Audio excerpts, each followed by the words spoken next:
Crystal Tower's unique drop tower at Glenwood Caverns. Rather than lifting riders airborne and dropping them back down, Crystal Tower has guests board atop the tower, only to drop them into an underground pit. This not only is a world-class drop tower, but I think it's the best ride in all of Colorado. I will explain why in this review. This ride originally opened in 2017 as Haunted Mine Drop. This was marketed as the world's first and only underground drop tower. The park excavated a 12-story pit and hired Soaring Eagle to build a drop tower inside of it. This was an interesting decision. This park is located atop a mountain at an altitude of 7,132 feet, or 2,174 meters. Many attractions of this park offer stunning views, especially the ones that go over the edge of the cliff, as this is 1,300 feet, or 400 meters above the canyon.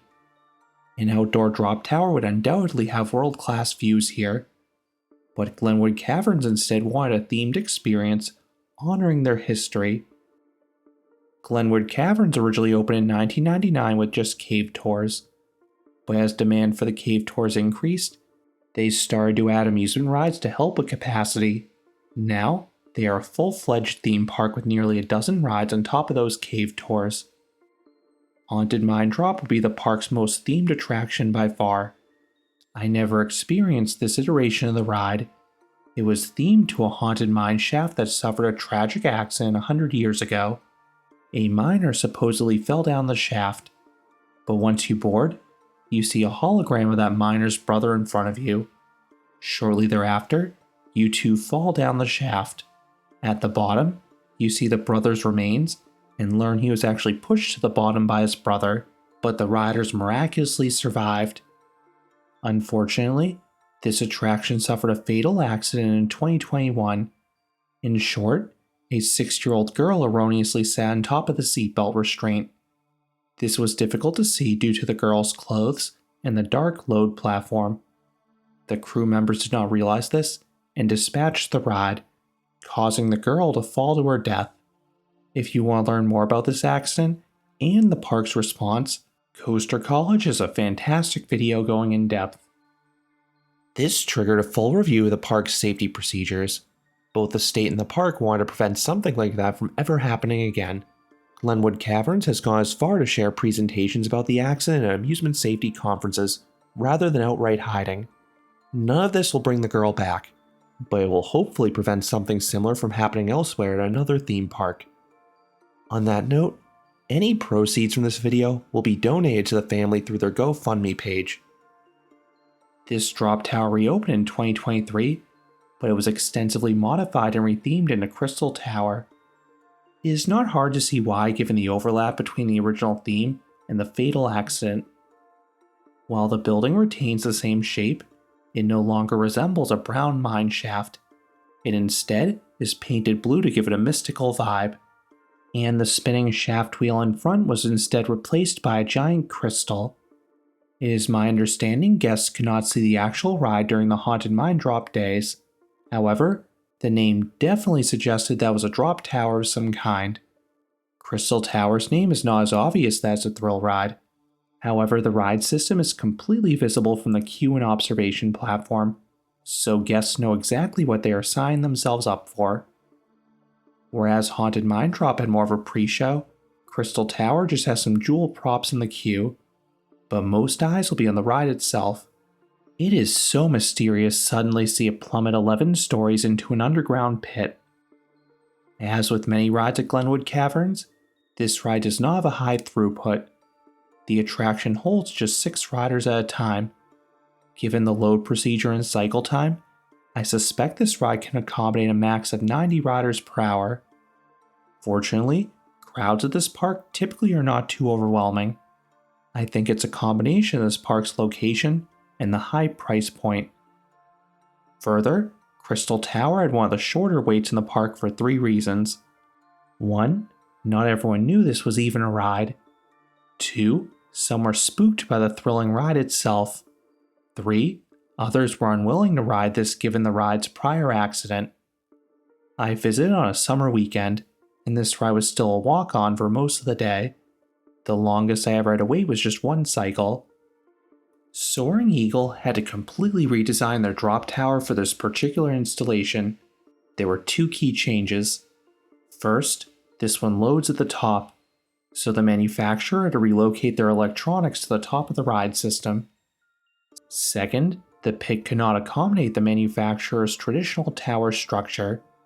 They tried to attach the drop track to the cave's walls, but the soil was not stable enough, so Soaring Eagle had to build a track able to stand on its own.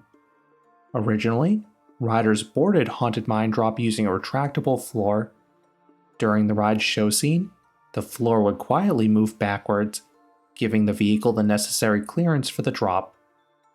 With Crystal Tower, the gondola is completely enclosed by a cage.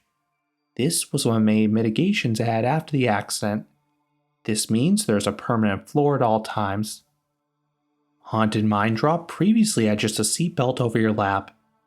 This was the restraint system used in all the prior Soaring Eagle drop towers. It is a freaky experience on a large drop tower with just a seatbelt. This offers some excellent airtime, and is especially cool leaning forwards during the drops. When it reopened as Crystal Tower, the lap belt was accompanied by a shoulder belt. It feels like a car seat belt when you pull it all the way forwards and it locks in place. This is still a relatively minimalistic restraint system for a thrill ride. I didn't think it impacted the airtime too much compared to other Soaring Eagle drop towers, but it does prevent you from leaning forwards. For safety purposes, the load platform is fully illuminated and the seat belts are bright orange. Further, guests cannot touch their own seat belts. Crew members secure them for you. These were additional safeguards added after the Haunted Mine Drop accident. Once secure, the rock-themed walls in front of you darken and get a bluish hue. You hear narration telling you how to ride the attraction safely, but before the voice can finish, you suddenly drop. This is a cool lead-up on your first ride, but it does spoil the exact moment you drop on re-rides.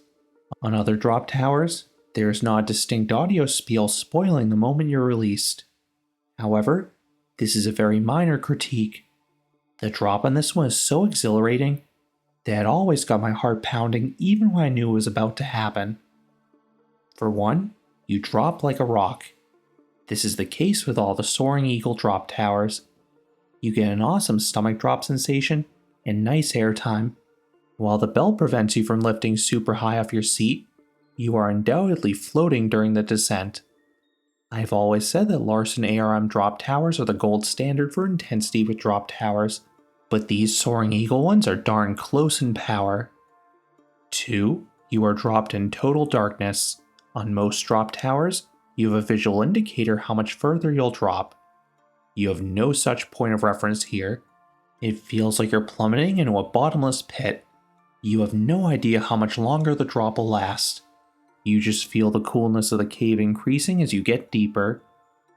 But without fail, the magnetic brakes always catch the gondola.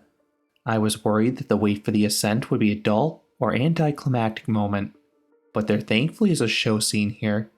You have these multicolored crystals twinkling. The narration starts talking about how there are trolls nearby and you need to leave before the portal closes. Pretty basic, but it's something. At this point, the catch cars descended down to the bottom to grab the vehicle. You are then hauled out of the pit. There's a decent laser light effect towards the top, but I prefer the focus on the cave itself. It is an incredible construction feat. Once at the top, you park, ending the roughly 2-minute long experience. What would I rate Crystal Tower? This ride is getting a perfect 10 out of 10. This is one of the world's best non-coasters. Soaring Eagle drop towers always have thrilling drops, and Crystal Tower is no different. It offers an excellent freefall sensation and plenty of airtime, but this unique location makes it truly elite. The sensory deprivation in the underground pit adds an extra element of fear. Add in the fun mine theming, and this is a top-notch attraction. It is my favorite ride in all of Colorado, and it is the best drop tower I've experienced outside of a Disney park. The combination of a powerful ride and memorable location make it a special experience. While the old theme did seem more interesting from the videos I've found, I get why the park had to pivot to a new theme. What happened was truly tragic, and my thoughts go out to those affected. I am glad this attraction was able to live on, but in a much safer form. Those are my thoughts on Crystal Tower at Glenwood Caverns. What are your thoughts on this drop tower? Do you agree it's the best ride in Colorado? Let me know down in the comments. If you enjoyed this review, I would appreciate it if you gave this video a like, and you consider subscribing, because there'll be a lot more roller coaster and amusement park videos here at Canopy Coaster. Thanks for watching.